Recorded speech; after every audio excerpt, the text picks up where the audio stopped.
आज स्थिति क्या है इस युद्ध की? आज स्थिति यह है कि अगर हम गाज़ा हेल्थ डिपार्टमेंट के आंकड़ों की बात करें तो 27,000 से ज़्यादा लोग मारे जा चुके हैं गाज़ा में और करीब 350 लोगों की मौत हुई है वेस्ट बैंक में, जो फ़िलिस्तीन का एक और इलाका है। कहने के लिए ही सही अमेरिकी और यूरोपीय नेतृत्व को ये कहना पड़ रहा है कि भाई रुक जाओ, सीज फायर करो, का एटलीस्ट बोलना पड़ रहा है। कर नहीं रहे हो वो अलग है, लेकिन जनरल सुलेमानी की हत्या होने के बाद से अगर आप देखें तो उस क्षेत्र में अस्थिरता बढ़ी।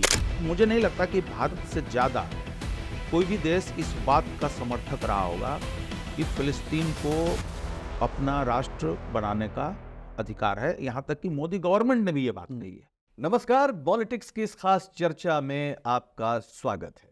काफी दिनों से लगभग 3 से 4 महीने बीते हैं जिसमें पूरी दुनिया इजराइल और जो फिलिस्तीन के संघर्ष से उलझी हुई है। सोचा गया था कि इस मुद्दे का हल जल्द निकल आएगा, लेकिन ऐसी कोई फिलहाल उम्मीद नजर नहीं आ रही है। मरने वालों की तादाद कोई कहता है 20,000, कोई 15,000। ठीक बता पाना मुश्किल है कि कितने लोग मर चुके हैं और बच्चे बड़ी तादाद में जान गंवा बैठे हैं। महिलाएं बड़ी तादाद में, बुजुर्ग बड़ी तादाद में, पूरा नागरिक जीवन नष्ट हो गया है। और लगातार वहां पर इस तरह की स्थितियां हैं कि मानवता जैसी कोई चीज अगर होती हो तो वो कराह रही है। और अब इसका एक अंतर्राष्ट्रीय विस्तार भी हम देख रहे हैं। तमाम अन्य देशों से भी हमास के समर्थन में मिलिशिया काम कर रहे हैं और इधर इजराइल के समर्थन में भी। तो इस पूरे मसले पर बातचीत के लिए हम आज बात करेंगे प्रख्यात पत्रकार और अंतर्राष्ट्रीय मसलों के विशेषज्ञ प्रकाश के रेजी से, जो हमारे साथ है। प्रकाश जी, आपका बहुत बहुत स्वागत। बहुत धन्यवाद। सबसे पहले तो ये बताइए कि ये जो पूरा मसला जो शुरू हुआ था अक्टूबर के पहले हफ्ते से, जब हमास ने हमला किया था और उसके बाद इजराइल लगातार रिटेलिएट कर रहा है जिस तरह से, आज स्थिति क्या है इस युद्ध की? आज स्थिति यह है कि अगर हम गाज़ा हेल्थ डिपार्टमेंट के आंकड़ों की बात करें तो 27,000 से ज़्यादा लोग मारे जा चुके हैं गाज़ा में और करीब 350 लोगों की मौत हुई है वेस्ट बैंक में, जो फ़िलिस्तीन का एक और इलाका है जी। और दूसरी कुछ खबरें आ रही हैं कि हमास, मोसाद, कतर की मध्यस्थता में सीज फायर की तरफ भी बढ़ रहे हैं, ऐसी कुछ जानकारी है। लेकिन अभी उसके बारे में इसलिए कुछ नहीं कहा जा सकता कि जब से ये अक्टूबर 7 से मसला चल रहा है तो बीच बीच में 2-3 बार ऐसी चीज़ें आई थी सीज फायर की स्थिति की, लेकिन वो मामला बन नहीं पाया था। तो एक तो ये सिचुएशन है अभी।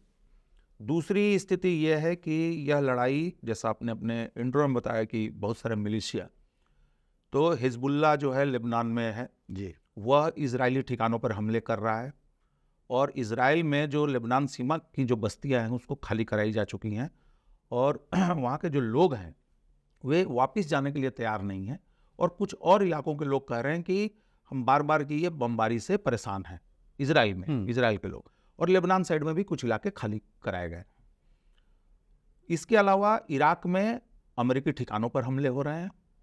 सीरिया में अमेरिकी ठिकानों पे हमले हुए हैं, जिसमें कि 3 अमेरिकी सैनिक मारे गए हैं और करीब 2 दर्जन से ज़्यादा घायल हुए हैं। और अब उसके बारे में पुष्ट खबर नहीं है, लेकिन कि किसने किया है। इस घटना से पहले 4 सैनिक और उसी इलाके में समुंदर में समुद्री डाकुओं से लड़ते हुए मारे गए हैं। तो जब ये स्थितियाँ हुई हैं, जब अमेरिकी सैनिक मारे गए हैं, तो अमेरिका की तरफ से काफ़ी कठोर प्रतिक्रिया आई है और उसमें ईरान को उन्होंने दोषी ठहराया है और ये भी कहा है कि हम रिटेलिएट कर सकते हैं। और अमेरिका के और इजराइल के बड़े बड़े नेताओं ने ये मांग की है कि ईरान पर हमले होने चाहिए। और ईरान ने उसके जवाब में कहा है कि अगर अंतर्राष्ट्रीय समुद्र में भी अगर ईरानी जहाज़ों पे हमले होंगे तो इस इलाके में जितने भी अमेरिकी ठिकाने हैं, मिलिट्री ठिकाने हैं, जहाज़ हैं, कमर्शियल जहाज़ हैं, वे भी हमारे निशाने पर होंगे। अभी स्थिति एक ये है। दूसरी चीज़, जब यमन में हूथियों पर जब अमेरिका और ब्रिटेन ने हमले किए हैं तो उसके जवाब में हूथियों ने भी अमेरिकी जहाज़ों पर हमले किए हैं। एक ब्रिटिश कमर्शियल जहाज़ जो जेट ईंधन लेकर जा रहा था, वो 2 दिन तक जलता रहा, उस पर भी हमले हुए। तो अभी स्थिति एक ये है। इजरायली जहाज भी मेरा ख्याल है हुतियों के कब्जे में वो ऐसा पहले हो गया। जी। मैं यहाँ पर दर्शकों आपसे एक बात और स्पष्ट कर दूं कि हम इस पर बात क्यों कर रहे हैं और हम हिंदुस्तानियों को इससे क्या समस्या हो सकती है। दरअसल अभी हुती का जो जिक्र किया वो यमन के लोग हैं, यमन के विद्रोही हैं। और अगर आप नक्शे को, और मेरी आपसे अपील है कि आप ग्लोब को या नक्शे को एक बार फैलाइए और फिर आप देखेंगे कि ये जो पूरा लाल सागर है जिसके करीब यमन बसा हुआ है, यमन आप यूं समझिए कि जो हमारा एशिया का पूरा दक्षिण पश्चिमी कोना एक तरह से है, वो यमन है। और वहाँ पर ये लाल सागर है जो हिंद महासागर का, जहाँ से एक तरह से एक लाल सागर से मिलना होता है, ये वो जगह है। और यही आगे स्वेज नहर है जिसके जरिए भूमध्य सागर में जाते हैं जहाज, जिसके जरिए तेल आता है और बहुत से आयात निर्यात का ये पूरा सिलसिला होता है। जब स्वेज नहर नहीं थी तो केप ऑफ गुड होप, यानी कि आप पूरे अफ्रीका का चक्कर लगाकर तब यूरोप से या अमेरिका से भारत आना होता था, तो खर्च भी और दिन भी बहुत ज्यादा बढ़ जाते थे। यानी जो सफर 20 दिन का वो 40 दिन, और खर्चे की तो खैर वो बेइंतहा ज्यादा हो जाता है। तो अगर इस इलाके में इस तरह से गतिविधियां जारी रही कि जहाजों का आना जाना मुश्किल हो गया, तो फिर भारत में पेट्रोलियम का महंगा होना, यानी पेट्रोल डीजल का महंगा होना और दूसरे तमाम सामान का महंगा होना बहुत स्वाभाविक होगा, यानी महंगाई और बढ़ेगी। तो ये जो लड़ाई जो अभी लाल सागर के आसपास दिख रही है उससे हमारा सीधा रिश्ता है। अभी आपने हूती का जिक्र किया और बहुत से अचानक अखबारों में छपता है हूती विद्रोही ये कर दिया, वो कर दिया। उन्होंने एक वीडियो भी हम देख रहे हैं अभी कि वो जो इजराइल का जहाज है उस पर हूती लोग, उन्होंने पिकनिक स्पॉट बना दिया है। तमाम यमनी जाते हैं, कुछ पैसा देते हैं और उस पर सेल्फी लेते हैं उस जहाज में जो खड़ा हुआ है वहां पर। ये हूती हैं कौन, क्या है हूती का पूरा मसला क्या है? देखिए, यमन की मोटा मोटी आबादी जो है वो करीब 3 करोड़ 45 लाख 50 लाख के आसपास है, जिसमें कि 65% जो है वो सुन्नी मुसलमान हैं जी, और 35% शिया मुसलमान हैं। तो ये जो हुथी मूवमेंट के लोग हैं ये जैदी शिया ग्रुप से संबद्ध हैं। लेकिन हुथी इसलिए आम बोलचाल में इनको कहा जाता है हुथी मूवमेंट, क्योंकि इस आंदोलन का लीडरशिप हुथी कबीले से ज़्यादातर उनकी लीडरशिप आती है, तो इसलिए इसको हुथी आंदोलन कहा जाता है। लेकिन वे लोग अपने आप को हुथी आंदोलन नहीं कहते। उनका नाम है अंसार अल्लाह, अल्लाह के साथी, अल्लाह के साथी, अल्लाह के बंदे, जो भी आप उसको कह लें, समर्थक। और ये मूवमेंट एक कल्चरल पुनर्जागरण, सांस्कृतिक पुनर्जागरण के लिए कि भाई जैदियों की क्या संस्कृति रही है, इतिहास क्या रहा है, भूगोल क्या रहा है, उसको एक अपने एक सामुदायिक सेंस को बढ़ाने के लिए ये आंदोलन 90 के दशक में शुरू हुआ। लेकिन जब इराक पर हमला हुआ अमेरिका का, तो पूरे उस इलाके में एक रेडिकलाइजेशन हुआ कि इस तरीके से कोई भी आए और देश पे हमला कर दे, कब्जा कर दे और राष्ट्रपति को या राजा को जो है मार दिया जाए, ये ठीक बात नहीं है। तो उससे खासकर युवाओं में एक आक्रोश का माहौल था, तो उसका यमन पे भी असर पड़ा। और यमन में भी उस समय तानाशाही थी जो 2011 के अरब स्प्रिंग में, वहाँ पे अली सालेह राष्ट्रपति थे करीब 40 सालों से, उनको हटना पड़ा था। तो ये मूवमेंट धीरे धीरे एक नॉर्मल सामाजिक आंदोलन से सरकार के साथ इनका पंगा शुरू हो जाता है करीब 2010 के आसपास। और फिर जब 2011 में यमन के राष्ट्रपति के खिलाफ जब अरब स्प्रिंग होता है तो हुथी भी उसमें पार्टिसिपेट करते हैं। और यह लड़ाई बढ़ते बढ़ते जब साले हट जाते हैं तो अब यमन के डिफरेंट जो फरीक हैं, जितने अलग अलग पार्टियां, अलग अलग ग्रुप हैं, उनके बीच में कोई एकता नहीं हो पाती है कि यमन का शासन कैसा होगा। सब अपने अपने तरीके से राजधानी पे काबिज होने की कोशिश करते हैं, जिसमें कि सफलता मिलती है हुथियों को। और ये लोग ज़्यादातर उन इलाकों में बसे हैं जो यमन के अपेक्षाकृत थोड़े से समृद्ध इलाके, समृद्ध भी, और जहाँ पे आबादी का घनत्व भी अधिक है। तो इन लोगों ने कब्जा कर लिया और इन लोगों का सालेह के साथ भी एक पैचअप हुआ। ये 2015 में सऊदी अरब, संयुक्त अरब अमीरात और कुछ और देशों ने मिलकर यमन पे हुथियों के खिलाफ सैनिक कार्रवाई शुरू कर दी और अपने जो उनके लोग हैं उन ऑर्गेनाइजेशंस को वो सपोर्ट करने लगे। और इसमें अमेरिका ने भी काफ़ी वहाँ पे बॉम्बिंग की, ड्रोन भेजे, इसीलिए ओबामा को ड्रोन ड्राइवर भी उस समय खिताब दिया गया था कि सबसे ज़्यादा ड्रोन भेजने वाला अमेरिकी राष्ट्रपति। तो ये चला, ब्रिटेन भी उसमें पार्टनर था। तो बाहर लड़ाई लड़ रहे थे जो यमनी थे, जो सुन्नी ग्रुप थे, वो लड़ रहे थे। उनको फायर पावर का सपोर्ट दे रहा था सऊदी अरब, अमीरात और कुछ और अरबी देश। और पीछे से एक और हमले की परत अमेरिका की तरफ से, ब्रिटेन की तरफ से, और चौथा मोर्चा खुला था अलकायदा इस्लामिक स्टेट की तरफ से हूथियों के खिलाफ। तो ये एक लंबा करीब 5-7 साल तक ये कहीं शिया सुन्नी भी संघर्ष नहीं, इसमें यमन के हिसाब से अगर देखें तो यह शिया सुन्नी संघर्ष उस तरीके से नहीं है जैसा कि और कुछ इलाकों में हो सकता है। लेकिन ईरान का समर्थन और वो है, उधर हिजबुल्लाह का और इधर सऊदी अरब का विरोध, बिल्कुल, तो ये पूरा एक वो बनता है। एक बनता है। लेकिन आप ये देखें कि अली सालेह तो सुन्नी है, वे तो हुथियों के साथ काफी समय तक रहे। अभी जो हुथी आगे बढ़ते जा रहे हैं इजराइल वाले मसले से पहले तक, उसमें बहुत सारे सुन्नियों का साथ इनको मिल रहा है।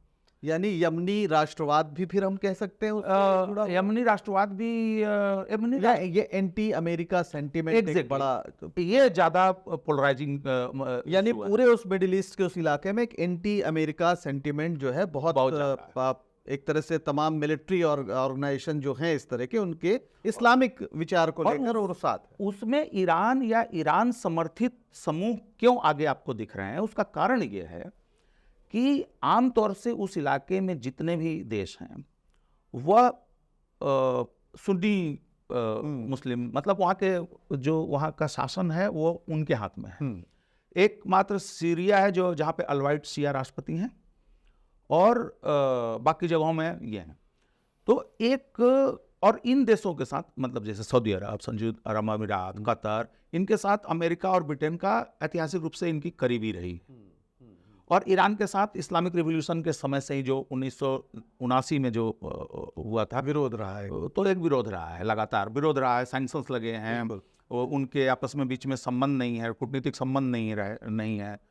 तो ये एक सिचुएशन ऐसी बन गई कि जो शिया मिलिशिया ग्रुप्स हैं वे अमेरिकी हेजेमनी को, अमेरिकी वर्चस्व को चुनौती दे रहे हैं। और उसका कारण एक और है कि आपने हूथी तो अमेरिका नहीं गए थे हमला करने, तो हूथियों पर अमेरिका क्यों हमला करने गया था? पहली चीज, हिजबुल्ला और इजराइल का जो संघर्ष है वो कोई आज का नया नहीं है। 1982 में इजराइल ने हमला किया था इस पर। यहीं पर इसको थोड़ा विस्तार दे दीजिए कि आखिर जो हमास की लड़ाई है, जो इजराइल और फिलिस्तीन का पूरा झगड़ा चल रहा है, उसमें हमास लड़ रहा था, अचानक ये जो फैल गया, हूती भी उसमें हमला करने लगे और तमाम, ये क्या है, ये कैसे ये विस्तार इसका यहाँ तक पहुँच गया? देखिए, अगर सिर्फ हम अरब दुनिया की बात करें या उसमें हम ईरान को भी जोड़ लें, सेंट्रल एशिया को भी जोड़ लें, कुछ और मतलब मुस्लिम देशों को अगर हम जोड़ लें, तो उनके यहाँ जैसे हमने पश्चिमी देशों में देखा, हमने भारत में भी देखा, कुछ जगहों पे प्रोटेस्ट हुए, और भी अफ्रीका के देशों में हुआ। दक्षिण अफ्रीका तो इंटरनेशनल कोर्ट ऑफ जस्टिस चला गया इजराइल के खिलाफ। तो आप देख रहे हैं कि पूरी दुनिया में एक बड़ा हिस्सा ऐसा है जो इजराइल की इस तरीके की करतूतों के खिलाफ खड़ा हुआ है। अमेरिका तक में प्रदर्शन हो रहा है। यहाँ तक कि कहने के लिए ही सही, अमेरिकी और यूरोपीय नेतृत्व को ये कहना पड़ रहा है कि भाई रुक जाओ, सीज फायर करो, का एटलीस्ट बोलना पड़ रहा है। कर नहीं रहे हो वो अलग एक इशू है। दूसरी चीज कि जितने तमाम अंतर्राष्ट्रीय संगठन हैं, संस्थाएं हैं, उन्होंने बोला है। यूनाइटेड नेशन के साथ तो अब तो पूरा झगड़ा ही चल रहा है इजराइल का। तो वैसी स्थिति में खासकर अरब वर्ल्ड में जो जिसको हम अरब स्टेट्स बोलते हैं, जो कि मतलब नॉर्मल अरब का जो नागरिक है, वह फ्रस्ट्रेशन में है कि कोई कुछ कर क्यों नहीं रहा है। हजारों लोग मारे जा रहे हैं इस तरीके से, पूरे इलाके को ख़त्म कर दिया गया है, और हमारी सरकारें चुपचाप बैठी हुई हैं, कोई कुछ नहीं कर पा रहा है, जबकि बड़े बड़ी ताकतें हैं, सऊदी अरब है, क़तर है। तो वैसी स्थिति में मुझे लगता है कि ऐतिहासिक पृष्ठभूमि के कारण भी, और एक तरीके का आप कहें कि नैतिक दबाव भी, और तीसरा कि उस क्षेत्र की जो भू राजनीति है उसमें अपनी जगह को बनाए बचाए रखने या उसे बढ़ाने के लिए भी यह जरूरी था कि यह जो ग्रुप्स हैं वो सक्रिय हों। दूसरी चीज कि ये अभी हम एक साथ होता हुआ देख रहे हैं, लेकिन ऐसा नहीं है कि इराक में या सीरिया में अमेरिकी ठिकानों पे पहली बार हमले हुए हैं, ये भी पहले हुआ है। हूथियों ने सऊदी अरब के अंदर और संयुक्त अरब अमीरात के अंदर हमले किए जब इनकी लड़ाई चल रही थी तो, और हिजबुल्लाह और इजराइल के बीच में तो बीच बीच में मिसाइल का आदान प्रदान होता रहता है। और इनके साथ देखिए कितनी बड़ी लड़ाई, हिजबुल्लाह से हम शुरू करते हैं। 1982 में इजराइल हमला करता है, वो बेरूत। थोड़ा सा हमारे दर्शकों को हिजबुल्लाह का बस पृष्ठभूमि बता दीजिए, कहां से और क्यों, बस इतना। देखें करीब 70 के दशक में लेबनान में गृह युद्ध शुरू हुआ, और वहाँ गृह युद्ध में 3 फरीक, वहाँ भी शिया, सुन्नी, ईसाई, 3 फरीक। ये युद्ध ये चलता रहा। तब तक 79 में ईरान में इस्लामिक रिवॉल्यूशन हो गया, और 1982 में इजराइल ने लेबनान पे हमला कर दिया और वो बेरूत तक पहुंच गया। फिर हिजबुल्लाह ने अमेरिकी प्रेजेंस के खिलाफ प्रोटेस्ट करते हुए अमेरिकी एम्बेसी और अमेरिकी मिलिट्री ठिकानों को निशाना बनाया उसी आसपास में।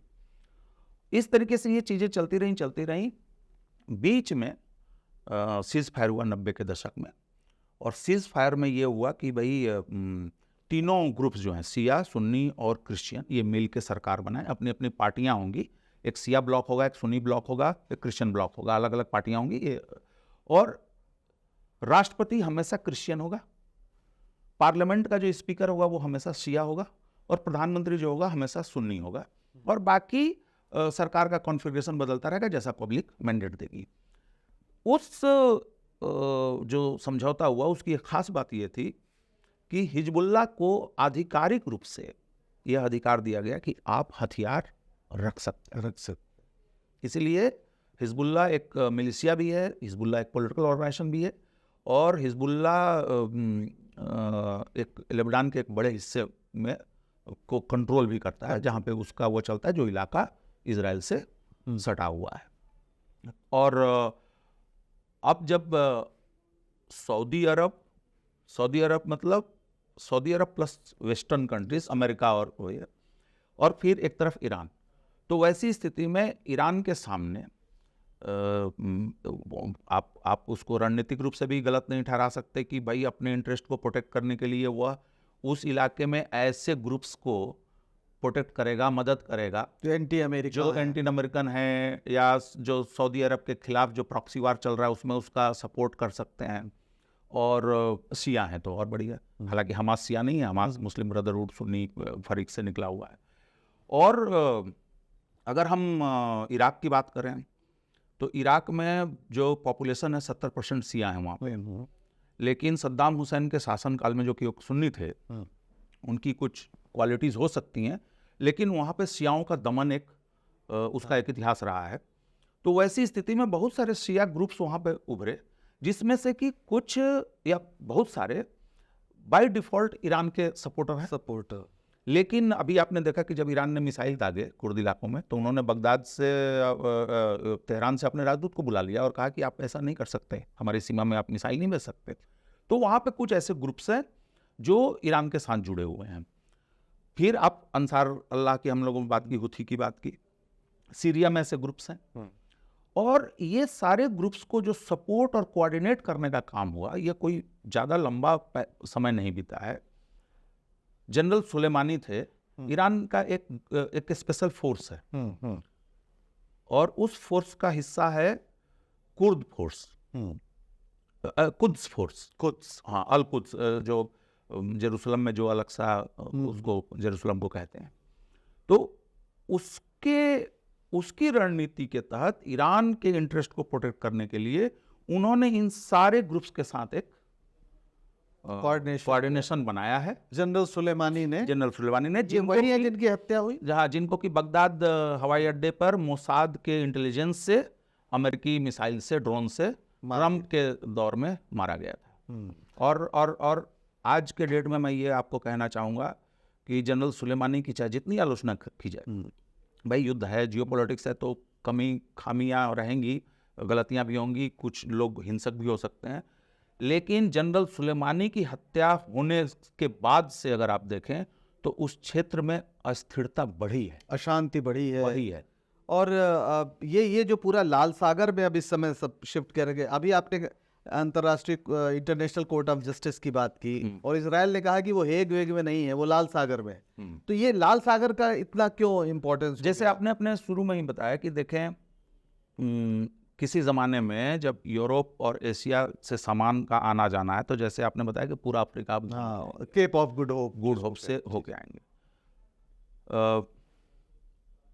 पिछली नहीं 19वीं सदी में ये हुआ कि अगर हम एक नहर निकाल दें भूमध्य सागर से इजिप्ट में मानव निर्मित, तो हम लाल सागर से सीधे जुड़ लाल जाएंगे सागर आ जाएंगे, और वहां से हिंद महासागर, और वहां से बाबे मंदीप से होते हुए हम फिर हिंद महासागर और फिर आप ओशन, पूरा आप एशिया, चाइना, इंडिया, सब जगह आप जा सकते हैं।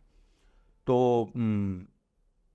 वह जो रास्ता है सुएज कैनाल का, उसका महत्व हम सिर्फ इस बात से समझ सकते हैं कि जब 1967 में इजराइल और अरब देशों का युद्ध हुआ था, उसके बाद उसको बंद कर दिया गया था, सुएज नहर को बंद कर दिया गया था कुछ समय के लिए।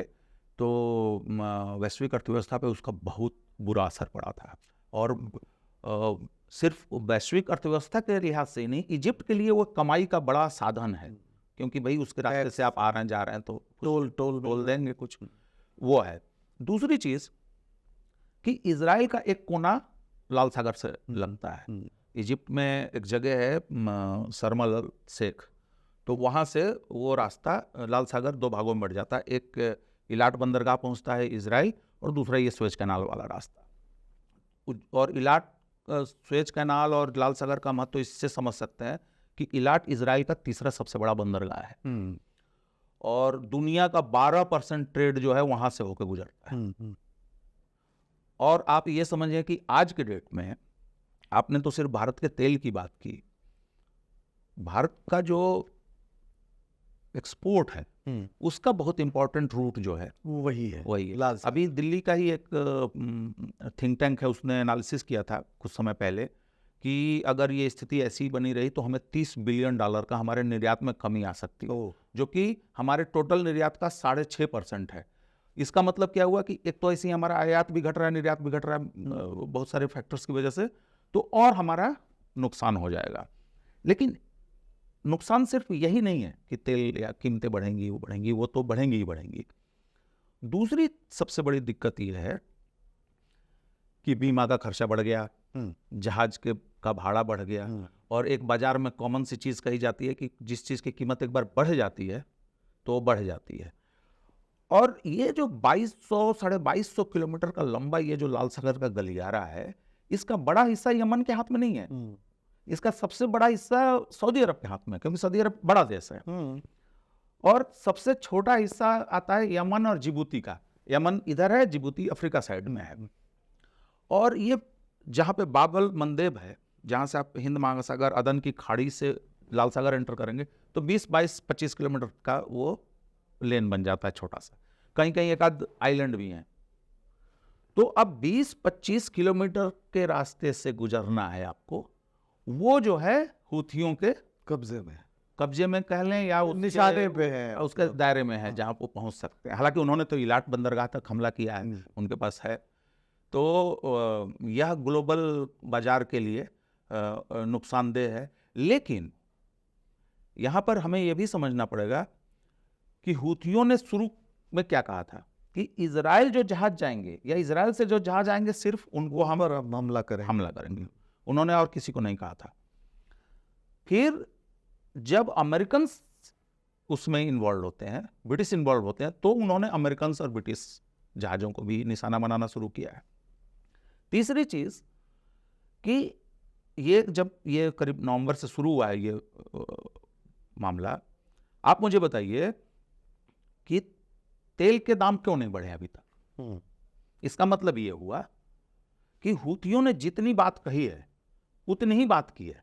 आप ये नहीं कह सकते कि उन्होंने उस इंडियन जहाज पे भी कोई हमला उस तरह से नहीं, एक इंडिया आ रहा था जहाज जिस पर हुआ, लेकिन उसके वो बारे में हमला जैसा नहीं है शायद वो। हमला जैसा भी नहीं है, और ना तो उस कंपनी ने, नहीं जहां से वो आ रहा था जहाज, और नहीं भारत सरकार ने यह कहा कि फलाने इसके लिए जिम्मेदार जी।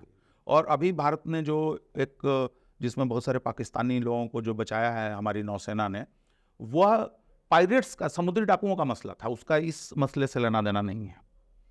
तो आप समझें कि कम से कम अभी तक स्थिति जो है वो कंट्रोल में रह रही है। लेकिन जिस तरीके से अमेरिका और ब्रिटेन की तरफ से वो कोalition बनाया गया है, अगर ये लोग उस पर अड़े रहे, और अच्छी बात क्या है कि यमन के खिलाफ जो इनका पहले का कोalition है, अमेरिका का, सऊदी अरब, बहरीन, कतर और सारे देश, स्पेन, इस मामले में अरब से सिर्फ एक देश शामिल हुआ है, बहरीन। सऊदी अरब और अमीरात ने इसको इसमें हरी झंडी नहीं दी है, और मुझे लगता है कि ये देंगे भी नहीं। इसलिए अरब के तमाम देशों में अमेरिका के सैनिक ठिकाने हैं। तो कॉमन सेंस है, युद्ध के नियमों के अनुसार है, कि अगर यमन में अमेरिका हमला करता है तो अमेरिका के जितने सैनिक ठिकाने अगर उसके निशाने पे आ सकते हैं तो वो होगा। अब बड़ा बुनियादी सवाल है, लेकिन दर्शकों को शायद इसमें इंटरेस्ट हो कि भाई अमेरिका कहाँ और ये यमन कहाँ। आप कह रहे हैं कि अरब के बहुत से देशों में ठिकाने हैं, क्यों हैं ठिकाने, कैसे बन गए ठिकाने? इसका एक लंबा इतिहास है, और सिर्फ अरब में ही ठिकाने नहीं है अमेरिका के। दूसरे महायुद्ध के बाद जब जर्मनी का बंटवारा हुआ तो पश्चिमी जर्मनी में उनके ठिकाने हैं। समय जर्मनी कुछ कह भी नहीं सकता था, तो आधा पूर्वी जर्मनी सोवियत के खाते में गया, आधा इनके खाते में है। बिल्कुल। लेकिन अब तो वो सारी चीज़ें अतीत हो चुकी हैं, सोवियत संघ भी नहीं है, लेकिन अभी भी अमेरिकी सैनिक बेस जो है वहाँ पर है। और अमेरिका ने क्या किया यूरोप के मामले में कि इन्होंने एक नाटो ग्रुप बना लिया, तो उसके बहाने इनके सैनिक पूरे यूरोप में हैं, और वहाँ पे इनके न्यूक्लियर परमाणु हथियार भी हैं, ऑफिशियली है, मतलब ये कोई छुपी बात नहीं है। चूंकि पश्चिम एशिया को, मिडिल ईस्ट को कंट्रोल करना है, क्योंकि यहाँ पर ऑयल है, गैस है, और चूंकि मुस्लिम आबादी है, रिलीजियस सेंटर्स हैं, इजराइल बन चुका है, उसको भी प्रोटेक्ट करना है, तो इन सारी चीज़ों के चक्कर में, और टर्की किसी ज़माने में उस्मानिया साम्राज्य है, बड़ी ताकत है, आज भी बहुत बड़ी मिलिट्री ताकत है, तो उसको भी आपको थोड़ा सा लूप में रखना है। तो टर्की को भी नाटो का मेंबर बनाया जाता है, और टर्की में भी अमेरिकी बेस है, और वहाँ पर उसके परमाणु हथियार तैनात। यानी पूरा मसला यह है कि ग्लोब को अपने मिलिट्री पावर से कैसे कंट्रोल में रखा जाए, और उसके पीछे आर्थिक उद्देश्य है, खास तौर पर तेल का कब्जा। फिर हम अपने मुद्दे पर लौटते हैं। ये सवाल मैंने इसलिए पूछा कि बहुत सारे दर्शकों को शायद ये लगे कि भाई वहाँ क्या कर रहे हैं। तो इसका इतिहास है, और हम लोग हवा में 2024 में नहीं टपके हुए हैं, हमारे पीछे एक सैकड़ों साल की एक इसमें अच्छी बुरी लिगेसी। जी कुछ एक इंटरेस्टिंग चीज़ मैं कह दूँ कि तालिबान का जब पहला वाला तालिबान का शासन आया था, तो इनको बुलाया गया था अमेरिका, तालिबानी रिप्रेजेंटेटिव गए थे। तो डोनाल्ड रम्सफेल्ड उस समय बुश एडमिनिस्ट्रेशन में मिनिस्टर थे, तो उनसे किसी ने पूछा कि आपने तो मान्यता नहीं दी है, और ये आर के सब जगह घूम रहे हैं, CIA ऑफिस जा रहे हैं, मिनिस्ट्रीज में जा रहे हैं, घूम रहे हैं, डिपार्टमेंट्स में, क्या मसला है?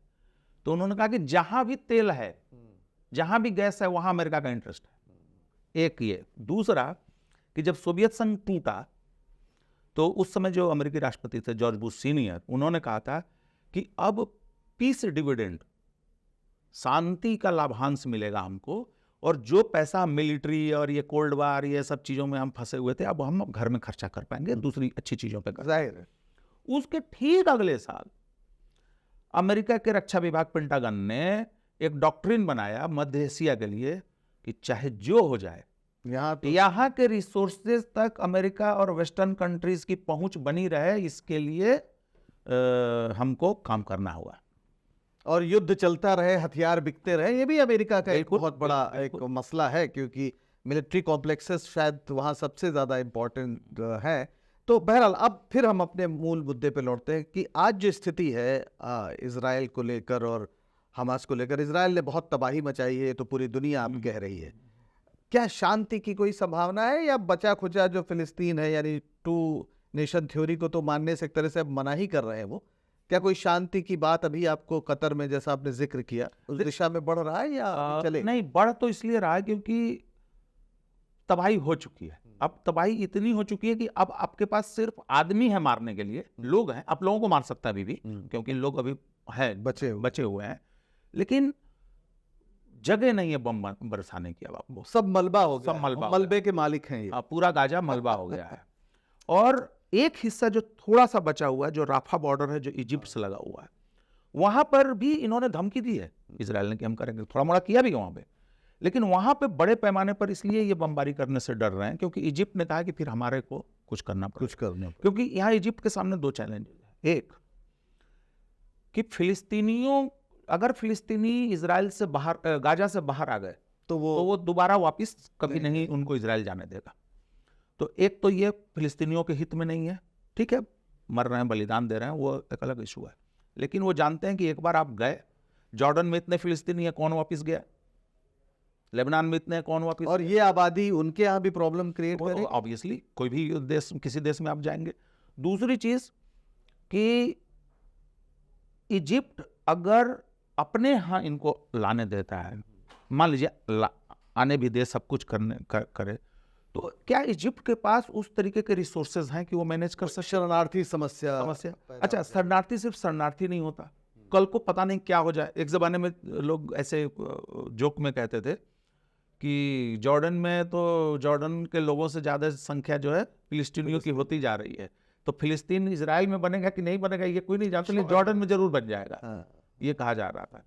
तो मुझे लगता है कि इजिप्ट, हालांकि इजराइल ये हमेशा चाह रहा है, और इजराइल के जो समर्थक हैं, अमेरिका, ब्रिटेन वगैरह, वो भी ये चाह रहे हैं कि गाजा को डीपॉपुलेट किया जाए और उसमें से बहुत सारे लोगों को निकाला जाए, उनको अलग अलग देशों में, कुछ को यमन भेज दो, इराक भेज दो, इजिप्ट भेज दो, और गाजा में नेचुरल रिसोर्स है, तेल गैस है, उसको निकालो और गाजा के एक बड़े हिस्से पर कब्जा करो, और गाजा समुद्र के किनारे ना, एकदम गाजा पट्टी है कहते हैं, पूरा वो लंबा सा कॉरिडोर।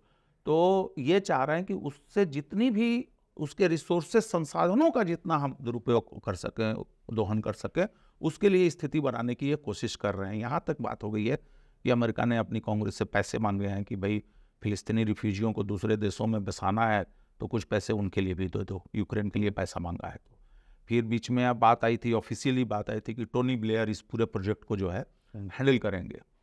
तो इजराइल तो ये चाह रहा है, लेकिन अब एक जो सवाल था आपका, जो मुझे लग रहा है कि देखिए, अस्थाई शांति की तो कोई उम्मीद नहीं रखनी चाहिए, तो शायद योजना भी नहीं है स्थायी शांति।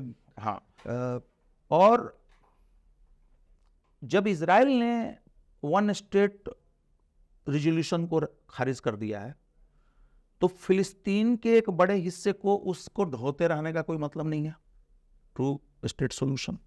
ऐसी स्थिति में अंतर्राष्ट्रीय कम्युनिटी कम से कम इतना कर सकती है कि जो भी हिस्सा अभी फिलिस्तीन के पास है, बाकी चीजों के लिए बहस चलती रहे, बातचीत चलती रहे, जरूरत पड़े तो लड़ाई हो, वो अपनी जगह बातें हैं, लेकिन जिसको हम कहते हैं कि फिलिस्तीन है, उसको आप ऑफिशियली, आधिकारिक रूप से उसको आप मान्यता दीजिए।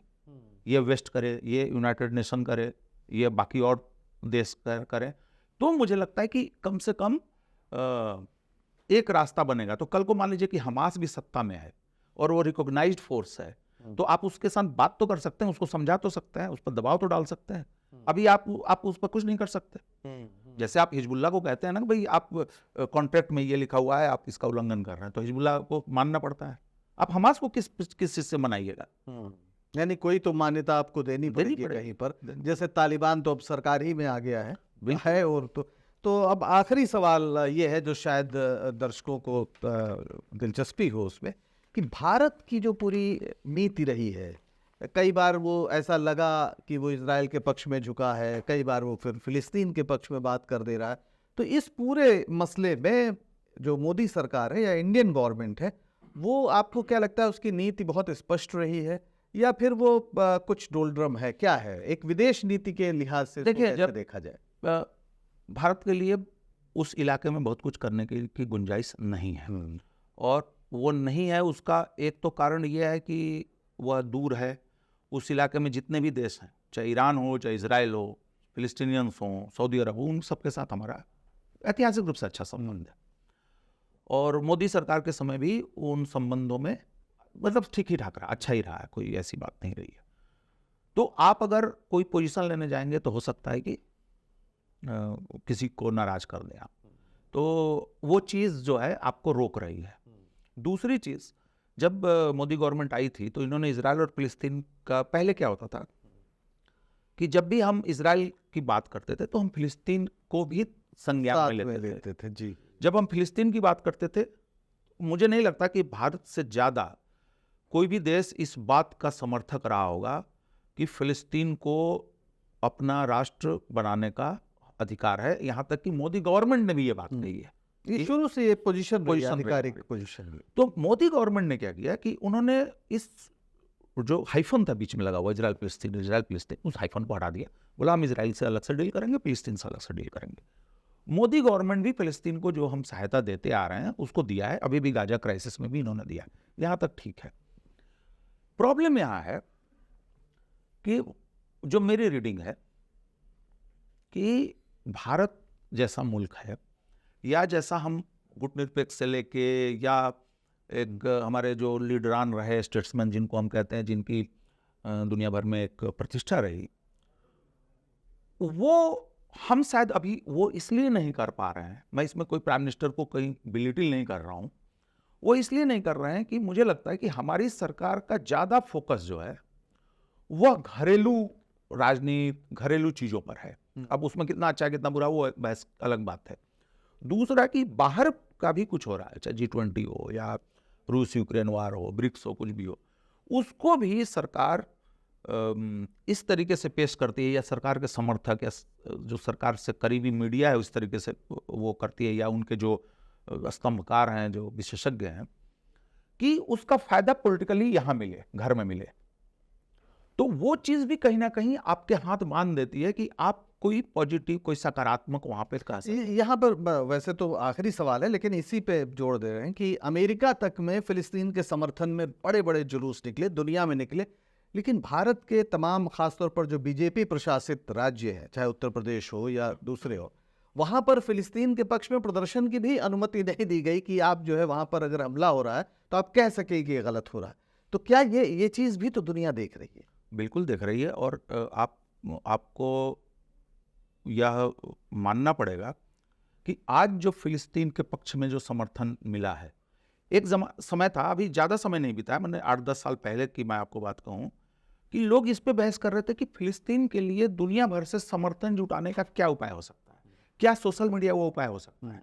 क्योंकि बहुत सारे देश अब उस तरीके से बोल नहीं रहे हैं, गुटनिरपेक्ष आंदोलन रहा नहीं, अब अमेरिका की अपनी पॉलिटिक्स हो गई, सबकी अपनी पॉलिटिक्स है, अरब देश अपने नए तरीके से चीज़ें कर रहे हैं, उनको ज़्यादा परवाह नहीं है। तो एक समय ये स्थिति आ गई थी, फिलिस्तीन का जो पूरा मसला है वो ख़त्म हो चुका है, और फिलिस्तीनी हार, होता ना कि अब आप हार मान रहे हैं, कि निराशा में थे। आज ऐसा क्या हुआ कि पूरी दुनिया भर में उनको समर्थन मिल रहा है? वो इसलिए कि दुनिया 24 घंटे लाइव देख रही है इस नरसंहार को। ये जो जनसंहार चल रहा है, ये दुनिया के इतिहास में कोई और जनसंहार ऐसा नहीं हुआ जिसको कि आप रियल टाइम में होता हुआ देख रहे हैं। बम आया, गिरा, मिसाइल गिरी, अस्पताल चिथड़े हो रहे हैं, लोग मर रहे हैं, बच्चे अभी जो डॉक्टर बन के 3 इजरायली सैनिक गए और उन्होंने हॉस्पिटल में मारा, वो तो पूरा वीडियो पे आया ना। जी जी जी। तो आप सोचिए कि आपकी चाहे जो भी पॉलिटिक्स हो, आपकी जो भी राष्ट्रीयता हो, आप किसी भी देश के नागरिक हो, लेकिन जब आप एक अहरनिश इस तरीके की एक त्रासदी को घटित होते हुए देखेंगे तो आपकी मनुष्यता थोड़ी सी तो जागेगी। तो इसका ये चीज़ हो रहा है, इसीलिए कहा जा रहा है कि इजराइल की सबसे बड़ी, वो इजराइल जीत जाए, वो गाजा को कब्जा कर ले, जो भी है, लेकिन इजराइल जो अब तक अपनी नैतिकता की जो वो देता था कि हम पीड़ित हैं और हम सेल्फ डिफेंस में ये बातें कर रहे हैं, ये चीज़ें कर रहे हैं, इस बार उनका वो चीज़ नहीं चली है। बिल्कुल। और हमारे देश की जहाँ तक बात है, जो हमारे देश में जो दक्षिणपंथी मसला है, वह इतनी मायोपिक है, वो इतना कम देख पाता है उसकी दृष्टि, कि वो यहाँ पे फिलिस्तीन और इजराइल के भी मसले को मुसलमान और उससे जोड़ के, पड़ोसी अब्दुल से जोड़ता है। हाँ, तो ये चीज़ है। जबकि आपको मैं बताऊं, कि भले कहीं अनुमति मिली हो ना मिली हो, लेकिन जहाँ भी अनुमति मिली, जहाँ प्रदर्शन हुए, वहाँ पे बड़ी तादाद में लोग बिल्कुल। केरल में आए, तमिलनाडु में आए, बंगाल में हुआ, वहाँ पे हुए। फिर आप वो भी छोड़ दें, आप ये देखें कि जो हिंदी पट्टी में बहुत सारे लोग सोशल मीडिया पे लिख रहे हैं, सोशल मीडिया में लिख रहे हैं, लेकिन सड़क पे निकलते हैं तो उनके खिलाफ क्या क्या बातें कही जाती हैं, पुलिस केस हो जाता है। केस कर रहा है। ये भी अपने आप में एक गंभीर बात है कि अब आप एक कहीं मानवता पर हमला हो रहा है तो उसके खिलाफ आप बोल नहीं सकते हैं। ये एक अजीब भारत का लोकतंत्र है जिस पर समय इसका ज़रूर हिसाब लेगा।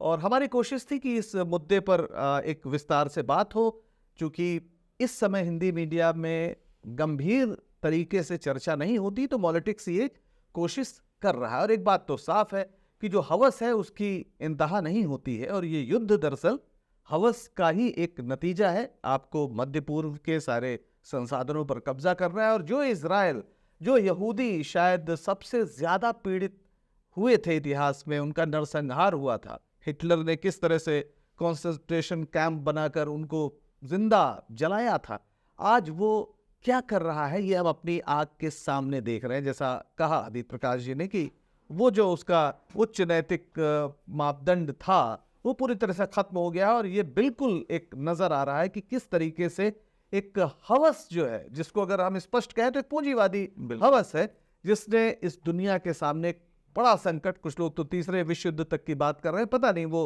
ना हो, हम तो यही दुआ करेंगे। बहरहाल इस मसले को समझने के लिए ये प्रोग्राम हुआ। आगे भी हम पॉलिटिक्स पर हर हफ्ते ऐसे ही जो अंतर्राष्ट्रीय विषय हैं उन पर एक ऐसी चर्चा करेंगे जो हमारे हिंदी के दर्शक हैं उन्हें भी उस बात से जुड़ने में एक सुविधा हो। आपको ये प्रोग्राम कैसा लगा अपने कमेंट्स में ज़रूर बताइए, और पॉलिटिक्स को सब्सक्राइब करना मत भूलिए।